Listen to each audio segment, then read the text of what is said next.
22 अगस्त 2022 की न्यूज़पेपर की हम शुरुआत कर रहे हैं। पहली न्यूज़ हम देखने वाले हैं फॉरेन वाले पेज से। पाकिस्तान से ये न्यूज़ आई है। पाकिस्तान की काफ़ी फेमस सिंगर है नायरा नूर, इनकी डेथ हो गई, उसी को लेकर के ये न्यूज़ आई है। काफ़ी celebrated celebrity Pakistani singer Nayyara Noor हैं, ठीक है, जिनको मिलियंस ऑफ, चाहे वो इंडियन हो चाहे वो पाकिस्तान हो, उनको एडोर करते थे, पसंद करते थे। उनकी सोलफुल मेलोडियस साउंड के लिए उनकी डेथ हो गई है आफ्टर ए ब्रीफ इलनेस, ठीक है, लंबी समय की इनकी बीमारी रही होगी, ऐसा उनकी फैमिली का कहना है। उनकी उम्र बताई जा रही है 71। नूर का जन्म हुआ था 1950 गुवाहाटी में। उनके फादर क्या थे, एक्टिव मेंबर रहे थे ऑल इंडिया मुस्लिम लीग के। इसके साथ साथ में इन्होंने होस्ट किया था पाकिस्तान के फाउंडिंग फादर मोहम्मद अली जिन्नाह को during his trip to Assam before the participation in 1947। फिर लगभग 1958 के टाइम में उनकी फैमिली माइग्रेट कर गई थी लाहौर को। इनकी फेमस गज़ल ने लोगों के दिलो दिमाग को छू लिया था। गज़ल की जो प्रस्तुतिकरण थी उसमें इंक्लूड थी ए जज्बा ए दिल गर मैं चाहूँ, जिसको रिटर्न किया था बेहजाद लखनवी ने। बरखा बरसे छत पर एक हिंदी पोयम है, किसके द्वारा, फैयाज के द्वारा, which she rendered with her husband Shahryar Zaidi 1976 was perhaps her most celebrated work, सबसे फेमस वर्क, ठीक है। इसमें उनके पति भी शामिल थे। 1976 की एक पोयम थी फैयाज की, बरखा बरसे छत पर, एक हिंदी पोयम ने इनको और भी ज़्यादा फेमस कर दिया था। इसके बाद हम सिंगापुर चलते हैं। सिंगापुर को क्यों न्यूज़ में लाया गया, इसको भी हम देख लेते हैं और साथ में ही सिंगापुर का मैप देख लेते हैं। एशिया महाद्वीप में सिंगापुर आता है, इसकी लोकेशन देख लीजिए, ट्रॉपिक ऑफ कैंसर और जो 0 डिग्री वाली इक्वेटर रेखा है, भूमध्य सागर रेखा जिसको कहा जाता है, भूमध्य रेखा, लगभग दोनों के बीच में ही पड़ता है, लेकिन इक्वेटर के ज़्यादा नज़दीक इसकी लोकेशन है, ठीक है। ये पैसिफिक ओशियन हो गया, बे ऑफ बंगाल ऊपर में हो गया इसके, और नीचे की तरफ आओ जाओगे तो इंडियन ओशियन। सिंगापुर से महत्वपूर्ण सागरों की लोकेशन हम देख लिए हैं। अब आप देख रहे हैं कई सारे आइलैंड यहाँ पर बताए गए हैं, छोटे मोटे आइलैंड हैं इसके, ठीक है, सिंगापुर के। सिंगापुर की कैपिटल सिंगापुर हो गई। मलेशिया, मलेशिया आप देख रहे हैं नॉर्थ में पड़ता है। स्ट्रेट ऑफ जोहार के द्वारा ये अलग हो रहा है, ठीक है। ये आपका सिंगापुर हो गया और ये वाला हिस्सा हो गया आपका मलेशिया। ये पूरी आप देख रहे हैं जोहार की खाड़ी इस प्रकार से फैली हुई है। वहीं स्ट्रेट ऑफ सिंगापुर, सिंगापुर की खाड़ी है जो कि इंडोनेशिया और सिंगापुर को अलग करती है साउथ वाले हिस्से में।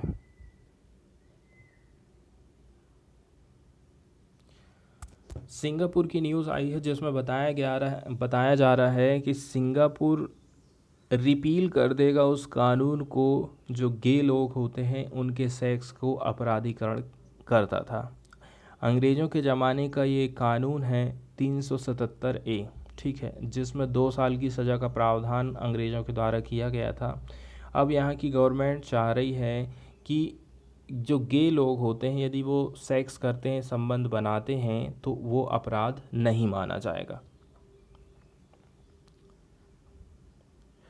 इससे ऐसे लोग जो कि सेम सेक्स वाले हैं शादी करते हैं, तो शादी करने के बाद भी जो है वो ठीक तरह से जीवन बिता पाएंगे। सिंगापुर के प्राइम मिनिस्टर हैं ली सीन लूंग। उन्होंने अनाउंस किया था संडे के दिन कि कंट्री जो है रिपील कर देगी कॉलोनियल एरा के कानून को जो कि क्रिमिनलाइज करता है गे सेक्स को। Though he is maintain that the government will continue to uphold marriages as between a man and women, ठीक है। लेकिन दिक्कत वाली बात ये है उनका ऐसा कहना है कि वो मेंटेन करके रखेगी, कि उनकी गवर्नमेंट कंटिन्यू सपोर्ट करेगी कि पुरुष स्त्री के साथ में ही विवाह करें, इसको जारी रखें।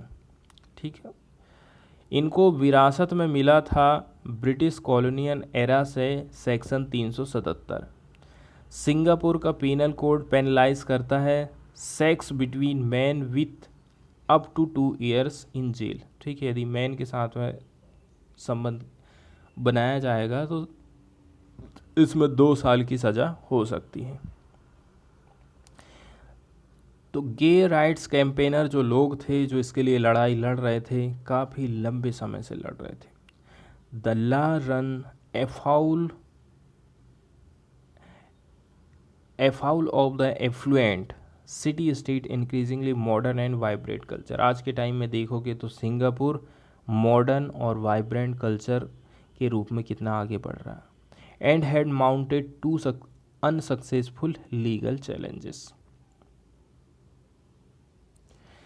इसके बाद अगली न्यूज़ हम देखने वाले हैं एक रोग से संबंधित, लंपी स्किन डिसीज़। ठीक है, क्या है ये बीमारी, क्या इसका कारण है। ये जो गाय आप देख रहे हैं, इसकी बॉडी में इस प्रकार से गांठ पड़ गई हैं। ठीक है, तो ये गांठें जो हैं इसी डिसीज़ के कारण पड़ी हैं। भारत में कोरोना वायरस और मंकी पॉक्स के बाद एक और रोग मवेशियों में तेज़ी से फैल रहा है। इस रोग का नाम लंपी स्किन डिसीज़ है, जिसके मामले लगातार बढ़ रहे हैं। वहीं कई राज्यों में इस रोग से मवेशियों की मौत की भी खबरें आ रही हैं। ठीक है, जानकारी के अनुसार ये बताया जा रहा है ये रोग एक वायरस के चलते मवेशियों में फैल रहा है, जिसे गांठदार त्वचा रोग वायरस कहते हैं, LSDV वायरस। इसकी 3 कैटेगरी हैं, जिसमें पहली प्रजाति है कैप्रीपॉक्स वायरस। इसके अन्य हैं goat pox virus, sheep pox virus. ऐसा बताया जाता है इस रोग के कई लक्षण हैं, जिसमें बुखार, वजन में कमी, लार निकलना, आँख और नाक का बहना, दूध का कम होना, शरीर पर अलग अलग तरह के नोड्यूल दिखाई देना शामिल है। इसके साथ ही इस रोग में शरीर में गांठें बनने लगती हैं। साथ ही ये भी देखने को मिलता है कि इससे मादा मवेशियों को बांझपन, मतलब जो फीमेल है, बांझपन, गर्भपात, निमोनिया, लंगड़ापन झेलना पड़ता है। ठीक है, ये एक प्रकार का वायरस है जिसका अभी तक तो कोई ठोस उपाय नहीं है। ऐसे में पशुओं को इससे अत्यधिक प्रभावित होने वाले क्षेत्रों से हमको रोकना है। वहीं रोग से बचने के लिए एंटीबायोटिक, एंटी इन्फ्लेमेटरी और एंटी हिस्टामिनिक दवाएं दी जाती हैं। ठीक है, गुजरात में लंपी त्वचा रोग की वजह से अभी तक 999 जानवरों की डेथ हो गई है, जिसमें अधिकतर गाय और भैंस है। राज्य के कृषि और पशुपालन मंत्री राघव जी ने ये जानकारी दिया था। बीमारी फैलती कैसी है, बताया जा रहा है लंपी त्वचा रोग एक ऐसी बीमारी है जो मच्छर, मक्खी, जूं और ततैयों की वजह से फैल रही है। इसके साथ ही मवेशियों के सीधे संपर्क में आने और दूषित भोजन और पानी के जरिए भी ये बीमारी फैलती जा रही है। न्यूज़ में देख लेते हैं। लंपी स्किन डिजीज़ के चलते चलते 7,300 जानें जा चुकी हैं जानवरों की। 7,300 से भी ज़्यादा कैटल ऐसे हैं जिनकी डेथ हुई है लंपी स्किन डिसीज़ के चलते चलते। 8 स्टेट और 1 यूनियन टेरिटरी में ये फैल गया है, ऐसा कहना सीनियर गवर्नमेंट ऑफिशियल का। पंजाब इस लिस्ट में टॉप रहा है, 3,359 एनिमल्स की डेथ हुई है पंजाब में। A vaccination drive had been stepped to contain infection. Vaccination का काम हमने तेज कर दिए हैं ताकि इसका जो फैलाव है इसको रोक सकें। With as many as 17.92 lakh cattle vaccinated so far the official edit. इसी के चलते चलते 17.92 लाख कैटल का वैक्सीनेशन किया जा चुका है।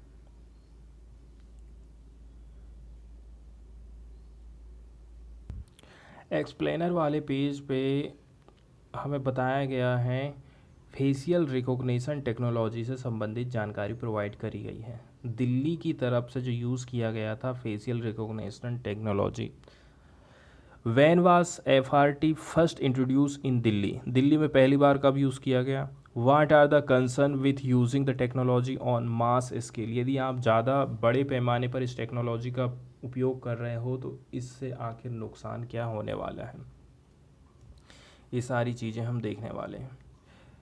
ठीक है। आरटीआई रिस्पॉन्सेस रिसीव किया गया था किसके द्वारा? इंटरनेट फ्रीडम फाउंडेशन, जिससे ये जानकारी पता लगी है कि Delhi police treats matches of above 80% similarity generated by its facial recognition technology system as positive result. ठीक है, दिल्ली में इसका यूज़ किया गया था वहाँ की पुलिस के द्वारा। ठीक है, ऐसा यहाँ पर बताया जाता। Facial recognition is an algorithm based technology, ये एक टेक्नोलॉजी है, एल्गोरिदम पर आधारित होती है, जो कि क्रिएट करती एक digital map of face, digital नक्शा, by identifying and mapping an individual's facial feature.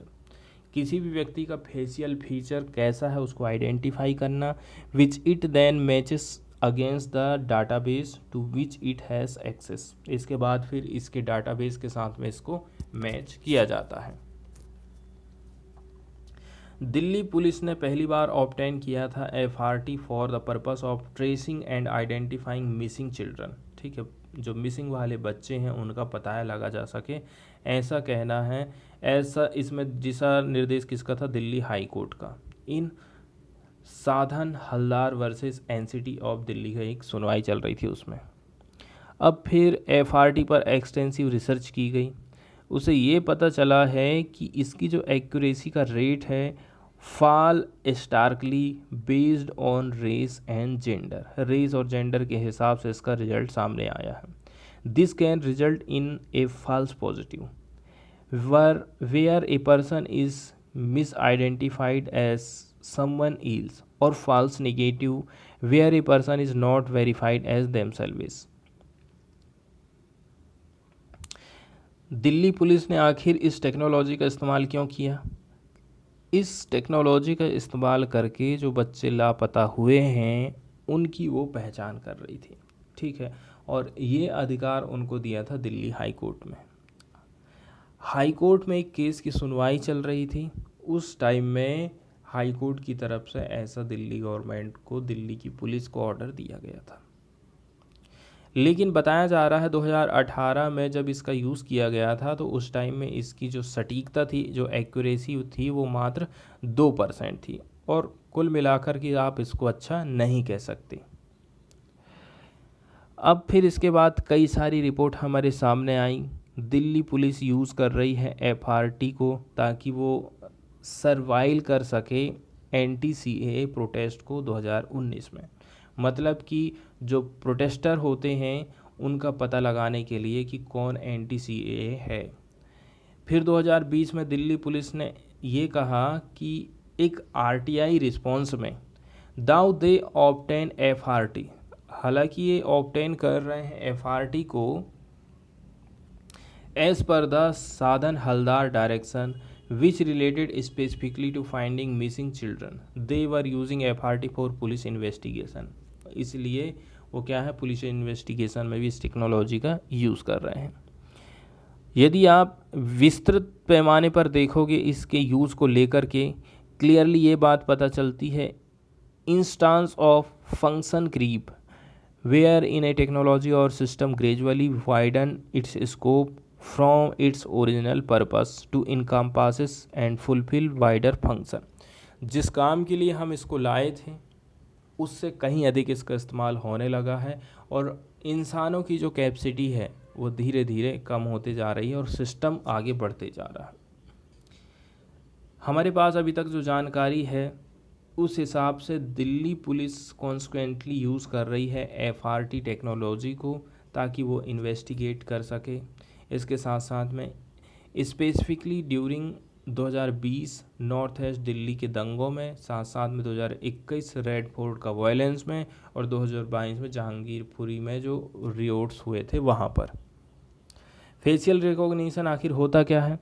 Facial recognition एक एल्गोरिथम बेस्ड टेक्नोलॉजी होती है जो कि एक डिजिटल मैप को बनाती है हमारे फेस के। ठीक है, इसके लिए वो यूज़ करती है identifying and mapping an individual facial feature. इसमें इस्तेमाल किया जाएगा आपका जो फेशियल फीचर है वो कैसा है उसकी मैपिंग कैसी है, which it then matches against the database. इसके बाद फिर आपकी पूरी चीज़ को फेस को मैच कराया जाएगा इधर के डाटाबेस के साथ में।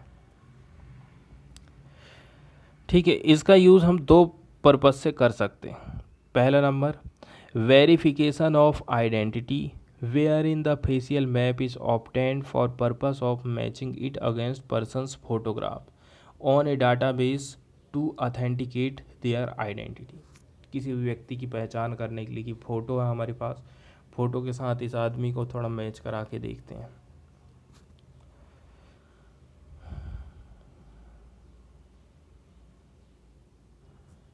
सेकंड वाला जो उद्देश्य बताया जा रहा है आइडेंटिफिकेशन।